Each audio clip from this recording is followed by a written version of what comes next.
Muy buena noche, bienvenido de nuevo a su programa Acción Positiva. Estamos transmitiendo hoy 6 de diciembre y pues primero que todo agradecer al licenciado Francisco Arredondo, quien estuvo apoyándonos con muy interesantes programas en todos estos días que por alguna razón u otra no pude estar presente con ustedes. Seguiremos compartiendo con él diferentes temas muy interesantes en diferentes fechas, porque creo que es una forma de aportar diferentes visiones de la realidad nacional y de la vida nacional en su momento. Así que muchas gracias, licenciado Redondo, por este apoyo que nos ha dado en todo este tiempo. También quisiera hoy enviar un saludo en particular a mis colegas médicos, porque acaba de ser el Día del Médico. Es una carrera profundamente humanista, una carrera en la cual se requiere mucha dedicación y esfuerzo. El factor humano es fundamental para el médico, que lo es tanto de cuerpos como de almas, y por lo tanto pues a todos los médicos de Guatemala, del mundo, que hacen un esfuerzo muy grande por contribuir a la salud de sus pacientes, en Guatemala particularmente a todos estos colegas que trabajan en instituciones en las cuales hay recursos muy limitados, y admiro verdaderamente su esfuerzo, su dedicación para tratar de llevar lo mejor posible a sus pacientes. Hablando de aspectos humanos, hoy quisiera yo realmente tocar un tema que yo considero que está en el verdadero corazón de lo que son los aspectos humanos, de la justicia, del sistema, de lo que sucede en nuestra vida nacional. Voy a referirme al caso en particular de lo que ha sucedido en esta historia conocida ampliamente de lo que pasó con Bancafé Internacional, Bipasa, Bancafé Guatemala. Pero como en todas las historias hay muchos aspectos y hay varios lados. A veces nos enfocamos en los aspectos técnicos, a veces mediatizamos y generalizamos, pero dentro de toda historia hay un aspecto humano fundamental que debe analizarse verdaderamente a fondo para que aprendamos las lecciones, para que seamos capaces de discernir y para que corrijamos todas aquellas situaciones que pueden conducir a injusticias en una forma u otra. Quiero presentar esta noche a mis invitados. Primero al licenciado Francis Fisher. Francis, bienvenido a este programa de Acción Positiva. Muchas gracias. El licenciado Fisher es empresario, banquero, académico, con una trayectoria reconocida tanto él como su familia.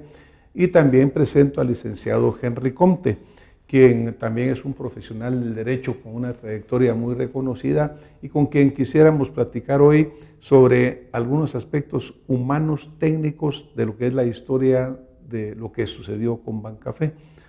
Francis, desafortunadamente este tema es un tema que tocó a muchos guatemaltecos, que lo vimos expuesto muchísimo en los medios, en los cuales también desafortunadamente, Henry, hemos mediatizado un poco la justicia, pudiéramos decir, porque a veces se toman juicios o hasta se hacen sentencias, digamos, que están basadas en estos hechos. Pero a mí me gustaría, Francis, desde el punto de vista tuyo como empresario, como banquero y sobre todo como ser humano, ¿qué fue lo que sucedió en este caso? ¿Cómo es que tú estás involucrado en ello? Sabemos que fuiste director, pero ¿cuáles son los aspectos que tú quisieras señalar acá? Y lo digo esto porque el licenciado Fisher, Francis, a quien le vamos a decir en esta forma acá, ha estado 40 meses en prisión, en una forma injusta, porque aquí hablar de justicia pronta y cumplida, pues obviamente no es eso lo que estamos haciendo. Francis, ¿por qué no nos cuentas un poquito de lo que te ha sucedido en este caso? Pues antes que nada agradecerte la oportunidad y saludo a todo aquel que me ve y que me escucha. Voy a sorprenderlos. Posiblemente cuando usted vea este programa o esté viendo este programa, yo esté de vuelta privado de libertad. Y desde el punto humano, esto no lo entiendo, porque las razones por las cuales después de haber obtenido una medida sustitutiva, y recuperar mi libertad por un tecnicalismo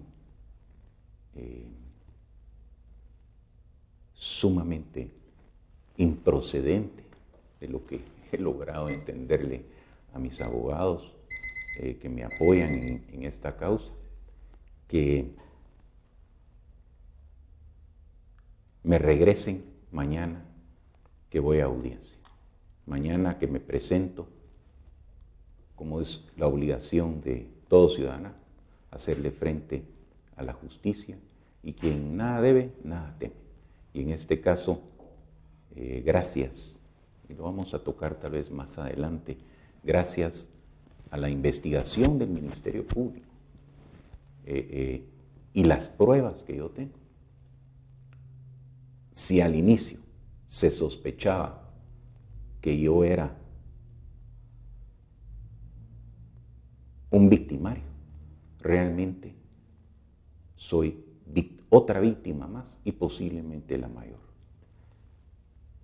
Entonces ahora, Francis, o doctor Francis, quisiera, y por eso me acompaña Henry Comte, mi abogado defensor, que les explique ese tecnicalismo improcedente que se va a dar con altísima probabilidad en mi audiencia de mañana. ¿Quién mejor que él les pueda dar a conocer cómo a veces se maneja el tema de justicia en este país? Algo que a mi manera de ver no es esa Guatemala, no es esa Guatemala que queremos cambiar, sino más de lo mismo, y eso a mí de sobremanera, siendo un afectado en este caso, y ahora claramente todo el mundo sabe que de víctima, o sea, cuando digo a todo el mundo, quien ha oído lo que he estado manifestando en estos últimos días, que soy no victimario, soy víctima, y una víctima tal vez la mayor de este caso en este momento. Francis, antes de que le demos la palabra al licenciado Comte, porque tú sabes que los abogados después ya no nos sueltan el micrófono. A mí me gustaría, cuando tú dices, yo soy una víctima en ello, ¿por qué no nos cuentas un poquito esta estructura, cómo era que funcionaba? Porque sabemos que Vipasa, Bancafé Internacional, Banco del Café en Guatemala, ¿tú participabas en todas estas estructuras? ¿Eras director en ellas? ¿O cómo estás en un lado o no en el otro? Porque creo que es importante que tú nos lo comentaras. Esa es una excelente pregunta. Lamentablemente desde su inicio se ha manejado el caso Bancafé. Pero aquí lo que me ligó a mí a proceso fue Bancafé International. Para que me entiendan, habían dos Bancafés, el Bancafé de Guatemala, el que tenía su edificio ahí en la Reforma, y las agencias en todo el país. Ese Bancafé es a donde yo llegué por una fusión bancaria en el año 1999. Y llegué como un director y un accionista minoritario.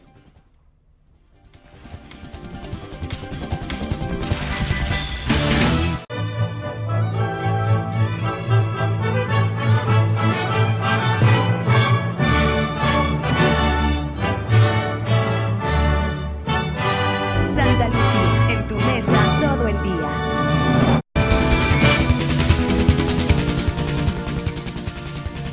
Ese Bancafé es a donde yo llegué por una fusión bancaria en el año 1999. Y llegué como un director y un accionista minoritario. Y la razón por la cual llegamos es que tal vez ustedes muchos no recuerdan que en el año 98 Guatemala sufrió una crisis seria por el impacto de un huracán Mitch, y esto afectó tremendamente la industria del café. Y a razón de eso hubo un incumplimiento de una deuda muy fuerte en nuestro banco y nos debilitó. Y la forma de resolver esa situación fue encontrar un banco que nos absorbiera. Pero yo voy y llego al Bancafé de Guatemala. El Bancafé de afuera, que le llamo yo el Bancafé International, era una institución para que aquellos guatemaltecos que quisieran manejar sus depósitos en dólares lo pudieran hacer. Y ese banco captaba en Guatemala. El problema que se dio es que los dueños de ese banco se autoprestaron esos depósitos y los fueron a invertir en forma apalancada, o sea, con financiamiento sobre esos depósitos en mercados emergentes. Y esa situación fue la que los metió a ese banco, Bancafé International, en un problema muy serio, muy serio. En ese momento, digamos, tú como director en el Bancafé local, sí, no tenían ustedes una injerencia en la operación de lo internacional. Sí. Entonces, los metió en un problema muy serio, se tuvieron que endeudar para resolverlo, este Bancafé International, y después, cuando llegó el momento en que les cobraron ese préstamo, no lo pudieron pagar. ¿Y por qué no lo pudieron pagar? Porque dieron en garantía el banco, y esto es algo que yo no termino de entender. Yo entiendo que pueden haber avales bancarios, pero uno no hipoteca su banco, porque ese banco es de alguien más, es de los depositantes. Y entonces, al hacerlo y no pagar, viene el que le estaba cobrando y les quita todo su dinero. Y por eso no han podido devolverle a sus depositantes lo que les correspondería. Pero eso se está dando afuera. Es un problema de afuera. Ese Bancafé International se constituyó en Barbados, no en Guatemala. Y las operaciones que ese banco hacía, los hacía afuera. Cuando, regresando a lo que tú me dices, yo estaba en la junta directiva o estuve en esa junta directiva del Banco del Café de Guatemala proveniente del acuerdo de fusión del año 2000 a marzo del 2004. Y dejé de ser accionista minoritario en el 2003. Pero ese banco en ese momento no era la entidad responsable del Bancafé International. Y esto es muy importante porque también se mandó configurar y registrar los grupos financieros, algo que se dio en el Bancafé de Guatemala hasta en el año 2005, cuando yo ya no estaba. Ahí sí un director hubiera tenido responsabilidad, pero en mi caso no. Además, un director tiene responsabilidad de saber y de conocer, porque a mí se me acusa, es que usted debería haber sabido lo que estaba pasando allá. Y eso no necesariamente tiene ninguna sustentación, porque no invertía Bancafé Guatemala, no invirtió en acciones del Bancafé. No eran operaciones que ustedes vieran dentro de la operación normal del banco. No le dábamos préstamos, ¿ya? Y se manejaban los dos bancos independientemente. Entonces, mi responsabilidad como director era lo que pasaba acá. Y el Banco de Guatemala, pues siempre fue supervisado por la Super. Eso te iba a preguntar yo. Por la Super, y nunca se reportó ninguna anomalía mientras yo estuve como director sobre el manejo del banco.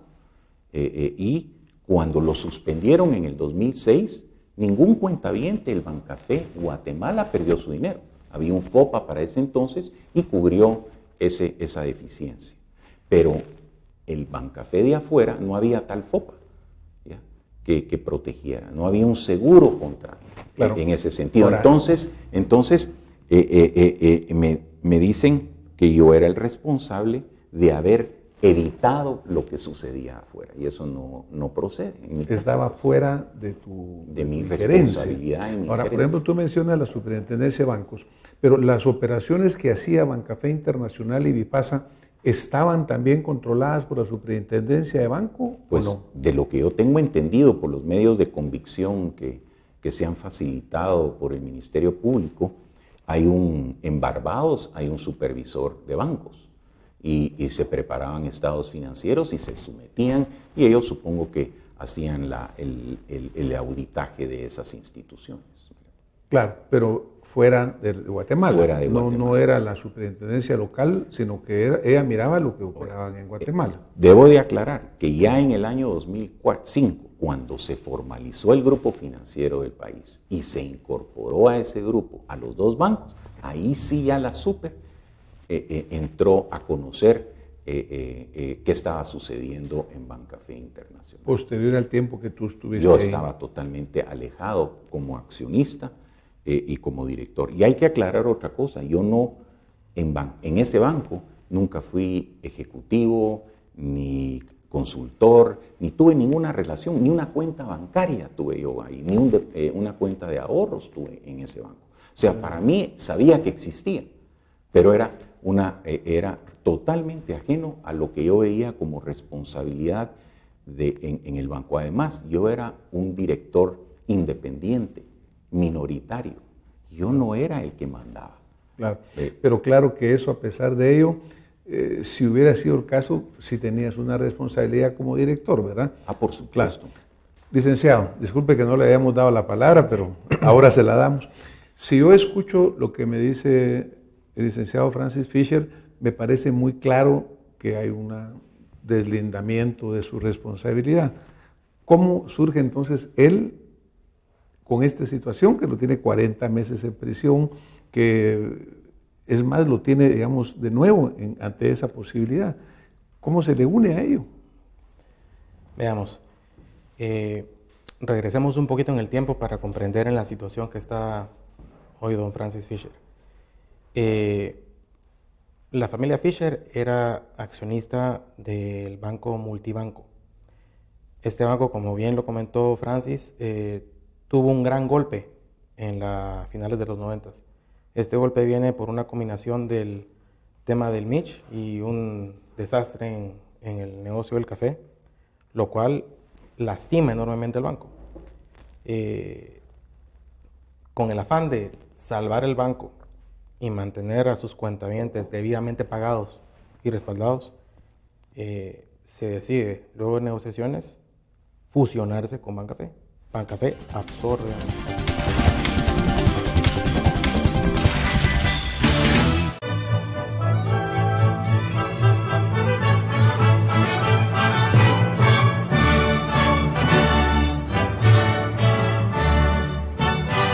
Santa Lucía, en tu mesa todo el día.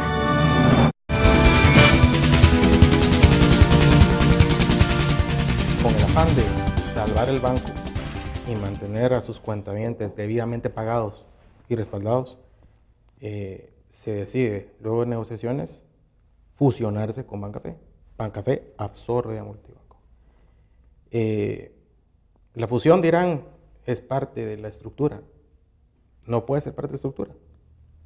Bancafé en esos tiempos tenía una aparente solidez como hoy la tendría los principales bancos. Hablemos de un GT Continental, de un banco industrial. Y presunción que Francis pudiese llegar a tener de que ese banco era espuma, no tenía forma de saberlo. Los bancos publican sus estados financieros regularmente en los diarios. Uno, analizar una institución a lo que basa los estados financieros.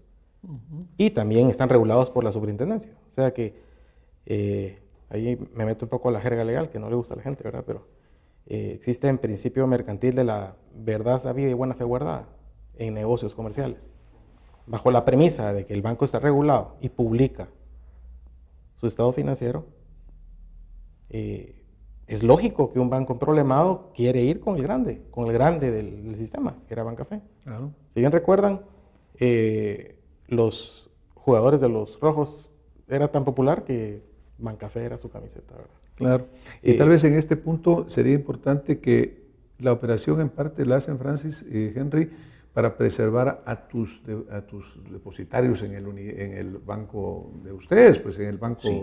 que se fusiona. ¿ya? Es que hay que estar muy En claros. multibanco. Hay que estar muy claros, Francis. Que en esa época no había Infopa. Y funcionó como FOPA mi familia. Nosotros no democratizamos las pérdidas. O sea, tú puedes decir que nadie La de multibanco se privatizamos, fue la sin absorbimos. recuperar su Porque- dinero. Porque cuando hicimos la fusión, ese golpe o esa dificultad financiera que había en el banco, nos pasaron la factura. Yo pasé 3 años disolviendo muchas de las empresas de mi familia para honrar ese compromiso. O sea que cuando nosotros llevamos a la mesa nuestro banco, era un banco con mucho valor. Con Claro. mucho valor. Entonces, tal vez O sea que tus depositantes, nunca no se sufrieron. lastimaron. No se lastimaron. ustedes hicieron el esfuerzo, pasaron ahí en una condición minoritaria, pero tus depositantes salieron ilesos, digamos. Así es. Ok, discúlpame, Enrique, pero creo que era importante mencionar esto, ¿verdad? Sí.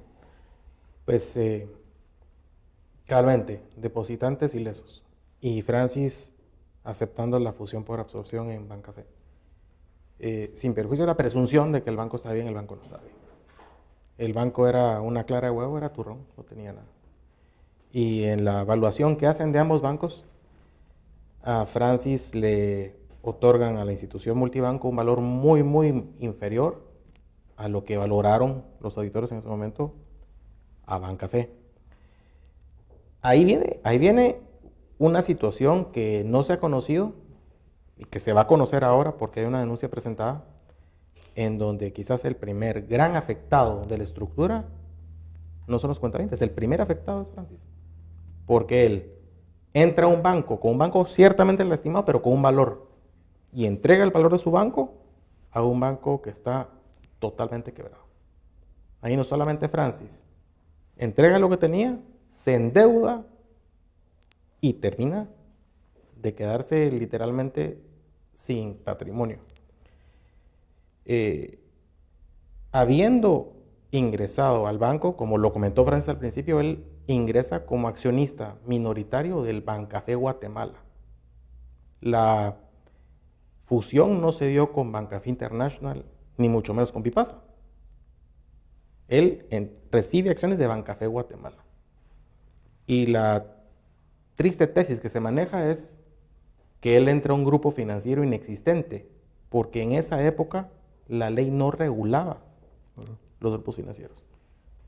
Y la presunción que se maneja es que Francis, conociendo y sabiendo la estructura y el estado patrimonial del banco, maliciosamente pasa a formar parte de ella, ignorando totalmente lo que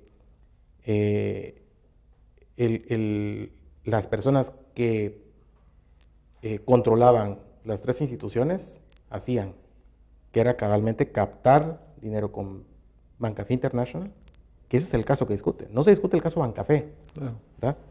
Captar dinero con Bancafé International y colocarlo en una institución que se llama Bipasa para luego hacer operaciones de riesgo, presuntamente irresponsables. Operaciones en las que Francis nunca participó, no estuvo en una junta directiva, no estuvo ni siquiera como accionista, como asesor. No hay vinculación alguna con él.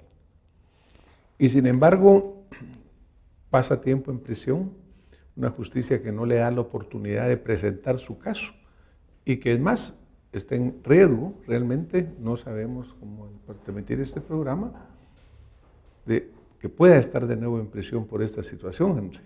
¿Por qué? Como usted bien lo dijo al principio, la justicia pronta y cumplida lastimosamente no se da en este caso. Se dice que cuando no hay justicia pronta y cumplida, simplemente no hay justicia. Francis, para ser escuchado y poder exponer su situación, tardó 40 meses. 40 meses de la supuesta prisión preventiva, que es la excepción a la libertad, porque la regla es la libertad. Y en estos, luego de haber estado 40 meses preso, le otorgan una medida sustitutiva en donde continúa ligado al proceso. O sea, él no lo ha liberado, él continúa ligado al proceso y tiene aproximadamente 8 meses de estar en su casa. Se habla de peligro de fuga, se habla de peligro de obstaculización de la verdad. Una persona que habiendo estado 40 meses regresa a su casa y va a dar la cara sabiendo que va a regresar a prisión. Yo no sé cómo llamarle a esa persona más que una persona honorable, ¿verdad? Una persona que está dispuesta a que un sistema que no funciona finalmente lo va a reivindicar. ¿Por qué? ¿Cuál es, digamos, el punto clave en este momento? El juez que va a dictar sentencia, ¿cuál es su consideración? Yo sé que obviamente es difícil de tocar el tema, pero ¿cuál sería el principal peligro en este momento, Henry? O qué sucedió realmente en este momento. Sin entrar a detalles legales, que uno ignora el futuro y debe guardar también cierta prudencia. Hace aproximadamente un mes, en este caso, se dio una audiencia. En esta audiencia, el juez manifiesta expresamente no conocer el caso. Sin perjuicio de que manifestó expresamente que no conocía el caso, su decisión es que sin haber leído 45,000 folios, decide enviar a prisión de vuelta a ciertas personas, sin tener ningún tipo de valoración o sin haber hecho un silogismo lógico legal de por qué enviarlos de vuelta. No tenemos ningún motivo para pensar que esto va a ser distinto en esta ocasión. A pesar de que reconoce no conocer el caso. Es correcto. ¿Se puede recusar a este juez? ¿Se le puede pedir que no mire el caso, pues, obviamente? ¿O cuál es la situación? De hecho, se presentó una recusación. Y lo curioso del tema es que la ley establece que una vez un juez recusado no puede realizar ninguna diligencia sin haber conocido la recusación. Pero en la audiencia que nos señalaron, hay un acto previo a la recusación que consiste en un tecnicismo legal a través del cual él va a permitirse conocer de una resolución que afecta la libertad de Francis, en donde lastimosamente, espero que sea distinto, pero creemos, y yo en lo personal estoy convencido, que es para privarlo de la libertad nuevamente. Bueno, pues este es un caso verdaderamente terrible de una justicia o injusticia a la cual estamos expuestos todos los guatemaltecos, Francis, ¿no? Porque desafortunadamente es un caso que oímos muchas veces de gente que pasa una gran cantidad de tiempo en prisión y su caso no es ni siquiera conocido. Desafortunadamente el tiempo se nos está yendo sumamente rápido. Yo creo que en este momento, Francis, si tuvieras tú un mensaje en particular que quisieras dejarle a nuestra audiencia, en 30 segundos, ¿cuál sería ese mensaje más importante? Que a pesar de los riesgos que todo guatemalteco pueda correr en la vida, solo hay un camino, y ese es el camino de buscar la verdad. Y yo siempre he sido un hombre de fe. Sé que Dios está conmigo. Y la injusticia, cuando se le viene a uno encima, es una cruz pesadísima. Pero haciendo lo que se debe y no lo que conviene hacer, eventualmente se va a lograr desligarme de esta situación, porque no hay razón alguna para estar pagando este precio de privarme de mi libertad con todo el dolor que me conlleva, no solo a mí, sino los que también más sufren son las familias. porque cuando a uno lo meten preso a sus familias. Y esto, ya, se me salen las lágrimas, no debe de pasar. Esa no es la Guatemala que queremos. Lamentamos mucho que esto esté sucediendo. Este es un caso que se está desarrollando en este momento. Creemos que la importancia es muy grande porque estamos hablando de una situación legal que expone a todos los guatemaltecos. Por el tiempo que hoy se termina, este programa lo vamos a continuar. Lo invitamos a que en próxima edición veamos qué ha sucedido acá, cómo se manejó la justicia, qué sucedió, porque aquí no está solamente en juicio el señor Francis Fisher, no está solamente en juicio una situación de un banco, sino que está en juicio probablemente el sistema legal de Guatemala. Hoy nos tenemos que ir. Nos vemos el próximo domingo con más Acción Positiva.